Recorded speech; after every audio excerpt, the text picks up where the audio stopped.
नमस्ते बच्चों, स्वागत है आपका मेरे नए वीडियो में। आज हम कक्षा चौथी हिंदी के अंतर्गत करेंगे अपठित गद्यांश। बच्चों, हमने पठित गद्यांश किया था। पठित होता है कि आपने वो पहले पढ़ा हुआ है, वो गद्यांश आपके किताब से लिया गया है, ठीक है। लेकिन अपठित होता है जो आपने पहले नहीं पढ़ा है और आपकी किताब से बाहर के कहीं पार्ट से लिया गया है, ठीक है। तो आज हम देखेंगे कि हम उसे कैसे सॉल्व करते हैं। तो शुरू करते हैं। सबसे पहले हम गद्यांश को ध्यान से पढ़ते हैं। बच्चों, मैंने आपको बताया था कि गद्यांश पढ़ते हुए आप हाथ में एक पेंसिल ले लें और जो भी आपको इम्पोर्टेंट लगता है आप उसे अंडरलाइन करते हुए चलें। तो गद्यांश कुछ इस प्रकार है। एक बंदर बहुत शरारती था। एक बंदर बहुत शरारती था। वह लोगों के घरों में जाकर बहुत उधम मचाता था। उधम मचाता था मतलब शरारतें करता था, ठीक है। किसी के बर्तन उठाकर ले जाता था तो किसी का मुंह नोच लेता था। नोच लेना मतलब किसी का मुंह नोच लेता था मतलब अपने नाखून लगा देता था उसमें। बंदरों के नाखून होते हैं ना, तो नाखूनों से मांस खींच लेता था। लोग उस बंदर की शरारतों से बहुत परेशान थे। लोग बहुत परेशान थे। किससे? बंदर की शरारतों से। एक दिन क्या हुआ?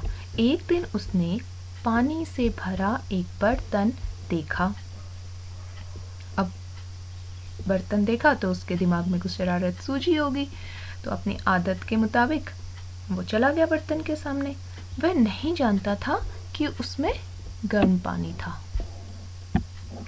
जैसे ही उसने बर्तन उठाया, गर्म पानी उस पर गिर गया। वह दर्द से चिल्लाता हुआ वहां से भाग गया, ठीक है। तो बच्चों, ये पैराग्राफ बहुत ही सरल था। आपने इसको पढ़ा और मुझे आशा है कि आपको समझ में भी आ गया होगा। तो पहला प्रश्न की ओर बढ़ते हैं।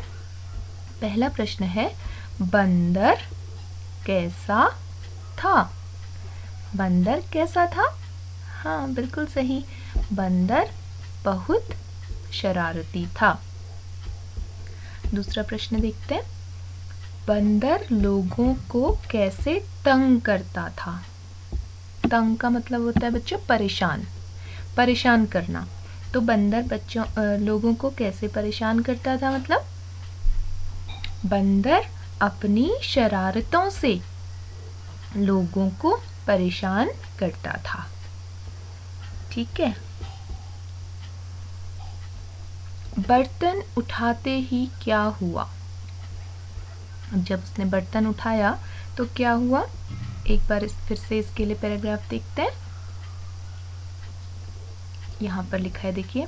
जैसे ही उसने बर्तन उठाया, गर्म पानी उस पर गिर गया। तो आप इसका उत्तर लिखोगे, बर्तन उठाते ही गर्म पानी उस पर गिर गया, ठीक है। अगला प्रश्न है, कोई 4 नाम वाले शब्द ढूंढकर लिखिए। तो आपको 4 नाम वाले शब्द ढूंढकर लिखने हैं। अब वो नाम कौन कौन से हैं देखते हैं। देखिए, पहली लाइन से पढ़ना शुरू कीजिए। इसमें कोई नाम वाला शब्द आ रहा है? यस, बंदर, है ना। बंदर एक जानवर का नाम है। बंदर वह लोगों के घरों में जाकर, घर भी एक जगह का नाम है, जहाँ पर हम रहते हैं उसको घर कहते हैं, है ना। किसी के बर्तन भी किसी चीज का नाम है। उठाकर ले जाता था तो किसी का मुंह नोच लेता था। लोग उस बंदर की शरारतों से बहुत परेशान थे। एक दिन उसने पानी भी एक चीज का नाम है ना। तो हो गए 4 शब्द, बंदर, घर, बर्तन और पानी, ठीक है। अगला प्रश्न है, दिए गए शब्दों के विपरीत शब्द। विपरीत का मतलब होता है बेटा ऑपोजिट या फिर विलोम। और शब्द क्या क्या है? रात। रात का विलोम शब्द क्या होता है? दिन। पैराग्राफ में दिया हुआ है ना, दिन, एक दिन। ये देखिए, है ना। तो ये रात का विलोम या विपरीत शब्द है दिन। अगला शब्द था हमारे पास ठंडा। ठंडा शब्द का विलोम यस गरम, है ना। रात का विलोम दिन,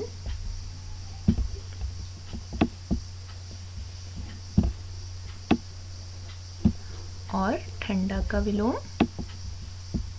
गरम।